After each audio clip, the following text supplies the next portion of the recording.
এইরকম করে ছোলার ডাল রান্না করলে কিন্তু যে কোনো কিছুর সঙ্গে খেতে খুবই ভালো লাগে। সর্ষের তেল, এলাচ আর দারচিনি, তেজপাতা আর একটা শুকনো লঙ্কা, একটু পাঁচফোড়ন নিয়েছি সেটাও দিয়ে দিচ্ছি।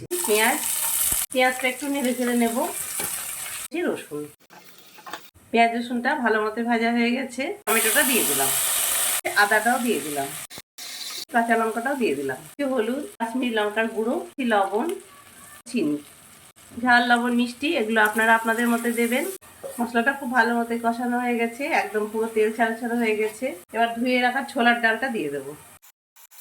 মশলার সঙ্গে ডালটা ভালো মতো মেশানো হয়ে গেছে, জল দিয়ে দেবো। ডালটা ফুটে গেছে, এবার প্রেসার কুকারে ঢাকনাটা আমি লাগিয়ে দেবো। দিয়ে 4টে মতো সিটি দেবো। ঘন ঘন হয়ে গেছে, আর একটু ফুটিয়ে নেবো আমি। জিরে ধনে ভাজা গুঁড়ো আর একটু গরম মশলার গুঁড়ো আমি দিয়ে দেবো, চামচ ঘি।